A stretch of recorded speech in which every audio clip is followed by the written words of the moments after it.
Le cri qui résonnait dans les couloirs de l'hôpital figea le cœur du docteur Sarah Mitchell.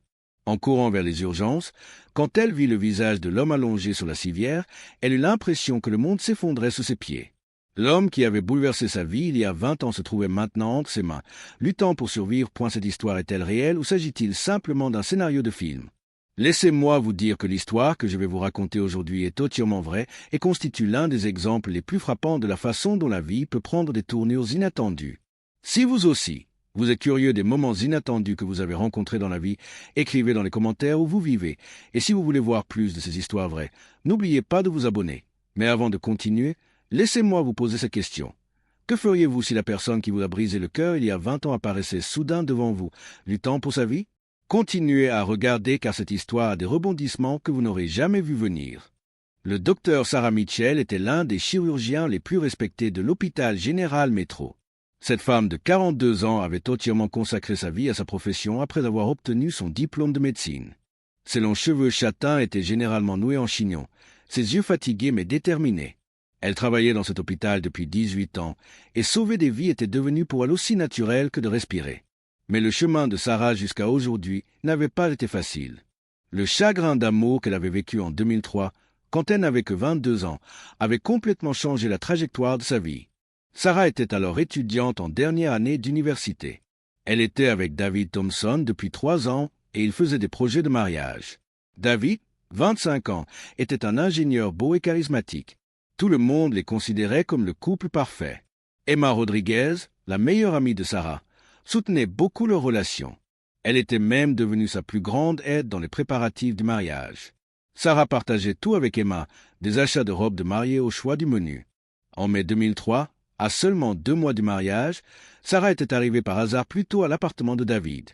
Quand elle ouvrit la porte avec sa clé, la scène qu'elle découvrit bouleversa sa vie. David et Emma, ensemble. Le monde de Sarah s'effondra en un instant. Cette nuit-là, Sarah quitta sa maison. Elle prit toutes ses économies et quitta la ville sans dire à personne où elle allait. Elle partit à Boston et commença ses études de médecine là-bas. Elle transforma son chagrin d'amour en succès professionnel. David la chercha partout, mais Sarah n'avait laissé aucune trace. Elle changea son numéro de téléphone, ferma ses comptes de réseaux sociaux, disparut littéralement de la surface de la Terre. 15 novembre 2023, mardi soir. Le docteur Sarah Mitchell avait effectué le contrôle de son dernier patient et terminé ses rapports. Son service se terminait à 23h30. Dans son bureau, en sirotant son café, elle passait en revue les notes de l'opération qu'elle devait effectuer le lendemain. L'équipe de nuit de l'hôpital général Metro était toujours active. Le service des urgences ne se taisait jamais. Sarah s'était tellement habituée à ces bruits qu'elle ne les remarquait même plus. Jusqu'à ce que ce cri retentisse. À 23h47, une annonce urgente fut diffusée par les haut-parleurs de l'hôpital. Tous les médecins disponibles aux urgences, cas de traumatisme multiple en arrivaient. Immédiatement aux urgences. Le docteur Mitchell se leva par réflexe. En ajustant sa blouse blanche, elle commença à marcher rapidement dans le couloir. L'ascenseur était trop lent, elle prit les escaliers. À l'entrée des urgences, les sirènes d'ambulance approchaient. Les équipes de pompiers étaient également là. Il y avait eu un grave accident de la circulation apparemment. Quand les portes de la première ambulance s'ouvrirent, le paramédical James Rodriguez, ironiquement le frère d'Emma, mais Sarah ne le savait pas encore, présenta le patient. Patient masculin de 45 ans, David Thompson. Collision frontale avec un camion sur l'autoroute 95. Multiples fractures de côte, suspicion d'hémorragie interne, traumatisme crânien.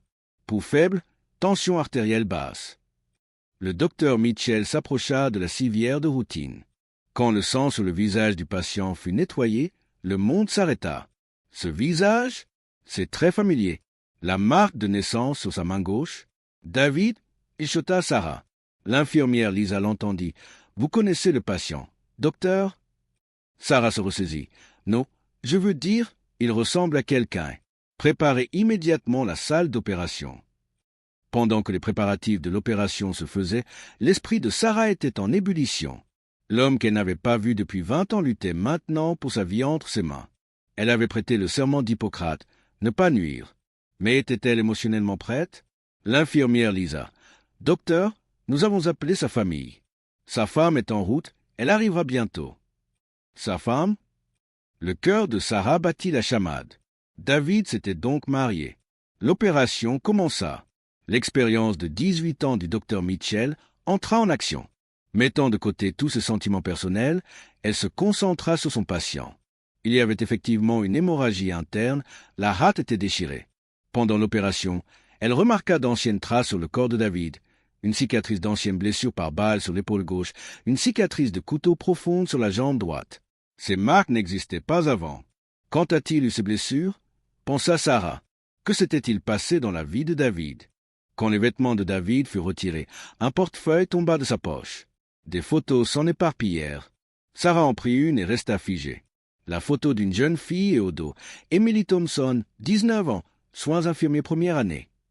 Sarah calcula rapidement. 19 ans, née en 2004, exactement 9 mois après qu'elle ait quitté David, la fille sur la photo ressemblait incroyablement aux photos de Sarah quand elle était jeune. Les mêmes yeux verts, la même structure de nez, les mêmes lignes de menton. Cela pouvait-il être une coïncidence? L'infirmière lisa. « Docteur, quelqu'un de la famille du patient est arrivé. »« Faites-la entrer, » dit Sarah, le tremblement dans sa voix étant perceptible. La femme qui entra par la porte fut choquée en voyant Sarah. Emma Rodriguez, maintenant Emma Thompson. Après 20 ans, elle se retrouvait face à face. « Sarah, c'est toi? Que fais-tu ici ?» La voix d'Emma tremblait. « Je travaille ici, Emma. J'opère David. » Une expression mêlant culpabilité et peur apparut sur le visage d'Emma. « Sarah, écoute, ce qui s'est passé cette nuit-là, laisse-moi t'expliquer. »« Pas maintenant, Emma. Je dois me concentrer sur sauver David. » Emma ne put résister. « Émilie est ta fille Sarah. Cette nuit-là, après ton départ, nous avons appris que tu étais enceinte. David t'a cherché partout, mais tu avais complètement disparu. » La main de Sarah trembla. « Que dis-tu? Ce qui s'est passé entre nous cette nuit-là, David était en fait parti acheter une bague pour te faire sa demande en mariage. Je l'aidais, mais quand tu es arrivé, tu as mal interprété la situation. Nous préparions juste une surprise. » Emma continua. « Quand tu t'es enfui, David t'a poursuivi. Il est tombé dans les escaliers et s'est cogné la tête. Il a été emmené à l'hôpital. Quand il a repris conscience, tu avais déjà quitté la ville. » Le monde de Sarah fut bouleversé pour la deuxième fois. « Donc vous? »« Non, Sarah, jamais. David n'aimait que toi. J'étais juste une amie. Mais en ton absence, Émilie est née. David a essayé de s'occuper seul du bébé. Je l'ai aidé et avec le temps, voilà comment nous nous sommes mariés. Mais David t'a toujours cherché. » L'opération fut terminée et David reprenait lentement conscience aux soins intensifs. Quand il ouvrit les yeux, il vit Sarah. « Sarah, est-ce un rêve ?» Sa voix était très faible. « Non, David, c'est réel. Tu as eu un accident. Tu as été opéré. » David versa des larmes. « Je te cherche depuis 19 ans. Émilie, c'est notre fille. » David commença à raconter. « Cette nuit-là, j'allais te faire ma demande en mariage. Emma m'aidait à choisir la bague. Quand tu es arrivé à la maison, tu as mal compris. Je t'ai poursuivi, mais je suis tombé dans les escaliers. Pendant les 3 jours où j'étais à l'hôpital, je t'ai cherché. » Les yeux de Sarah se remplirent de larmes. « J'ai mal compris. Mon mariage avec Emma n'était que pour Émilie. Elle avait besoin d'une mère. Mais je ne t'ai jamais oublié. J'ai toujours espéré qu'un jour tu reviendrais. » À ce moment, la porte s'ouvrit et une jeune femme entra. Sarah sentit son cœur s'arrêter en la voyant. C'était exactement elle-même à 19 ans. « Papa, comment vas-tu » Émilie courut vers David. David d'une voix faible. « Émilie, il y a quelqu'un que je veux te présenter. Voici le docteur Sarah Mitchell, et c'est ta vraie mère. » Émilie regarda Sarah avec étonnement. « Ma mère? Mais ma mère, c'est Emma ?» Sarah s'approcha. « Je suis ta mère biologique, Émilie. Il y a 19 ans, j'ai quitté la ville sans savoir que j'étais enceinte de toi. » Émilie avait des milliers de questions dans les yeux. « Pourquoi es-tu partie ?» Sarah raconta tout. La méprise, la fuite, l'abandon. Émilie réalisa en écoutant qu'elle ressemblait à sa mère. Emma entra aussi dans la chambre. Il y avait maintenant 3 femmes et David alité dans la chambre. La tension était à son comble. « Emma, Sarah, j'ai élevé Émilie pendant 19 ans. Elle est aussi ma fille. »« Sarah, tu as raison, Emma. Tu l'as élevée, je ne l'ai que mise au monde. » Émilie, « Attendez, donc j'ai 2 mères maintenant ?» David, « Émilie, Emma t'a élevée et elle t'aime beaucoup. Mais Sarah est aussi ta vraie mère. Vous êtes toutes les 2 importantes. » Sarah en larmes. Emma, je t'ai fait du tort. Il y a 19 ans, j'ai mal compris la situation.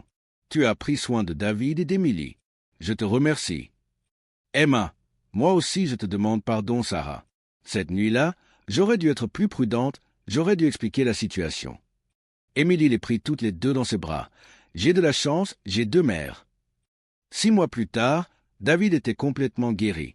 Sarah, David et Emily avaient commencé à se rencontrer régulièrement. Emma participait aussi à ces rencontres. Tout le monde s'adaptait à la nouvelle situation. Emily prenait maintenant des cours de médecine avec Sarah. Je veux devenir infirmière et aussi médecin comme ma vraie mère, disait-elle. Sarah et David s'étaient lentement rapprochés à nouveau. Malgré 20 ans de séparation, l'amour entre eux existait toujours.